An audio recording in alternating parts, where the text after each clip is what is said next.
mismo, doon ka nila idadala kung saan ang mga departamento. Yun na nga po yung time. Nung hindi po ako nung nag-practice, kasi every first ng buwan, magpapractice ng mga pagkatang simbahan, pang Romano Katoliko.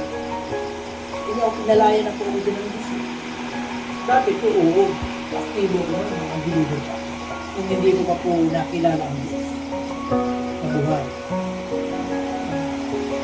At yung paghihirap ko po yung pagtitiis ko po yung nagbunga. Kasi nga po, pinalaya ko ng Diyos din. Kasi kung hindi po ako ginawa ng Diyos sa kinahabagan, wala po ako dito sa unahan mo. Hindi po ako magbibigay ng testimony kung paano po kinahabagan ng Diyos. Yun na nga po nung time, pinatawag ako sa mayor's office kasi hindi daw po ako nagpaparticipate. Nagkausap po ako ng mayor po.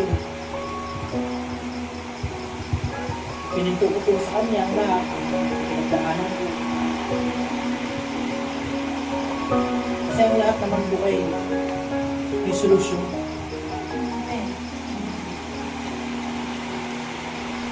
Pininto ko po sa kanya nung time kung paano po minaliit ng kanyang asawa ng India. Magkausap pa kami noon, di po ito, DIG. Just the grade. Ano po ang tingin mo sa Biblia? Saan niyo sa akin? Ang grade 1 lang daw yun. Kasi mas gusto niya, taglay niyo yung sarili niyang karunungan. Ayaw niya maghirap, magtiis, nabasahin yung Biblia. Mas gusto niya yung mga ginawa nilang mga sariling ordinansa. Ano yung kay Mayor Dennis, di ba nagpulang batas? Di po ba? Salita ng Diyos. Ngayon, nabago yung uri ng sistema. Yan sa karunungan yung pang-tao. Ayan, nakagawa kayo ng mga batas. Madali ang lang. Kapag na-apruban ng Sangguniang Pangulunsod, okay na, batas na, ordinansa na. Kasi nagawa nila ng resolution. Nag-taste din po kung sinabi po ni hindi po itong Diyos at Rito. Hindi po nung nakainip. Si Mayor Lim, may tao sa kita.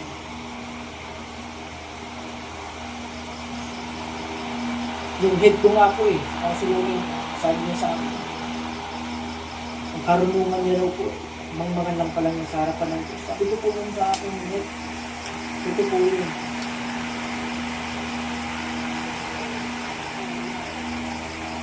Kaya ito po rin tayo, mga anak ng Diyos bilang mga lingkod.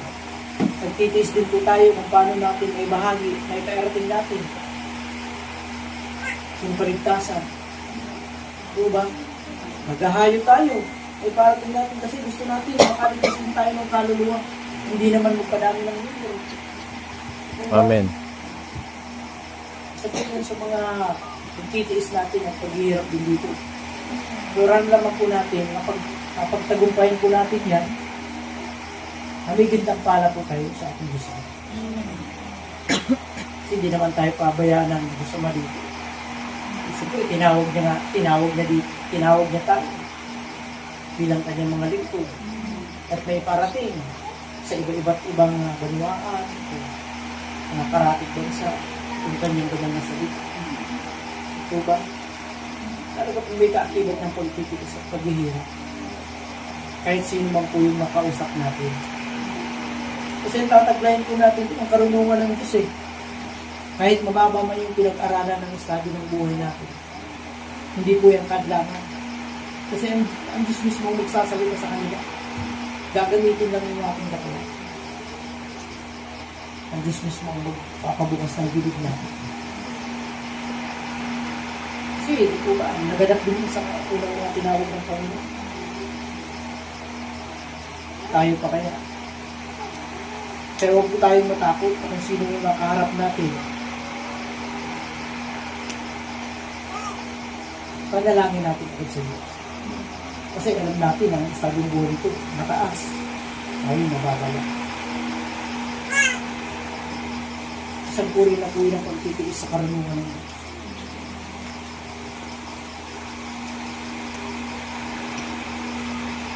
Yun po yung kinakaharap ko din po sa ngayon. Actually, tulad na naman po ngayong Lunes. Meron naman mga community hearings ang pagdaraan. Magtitiis naman ako sa mga hirap na iaano ng mga iba-ibang councilor para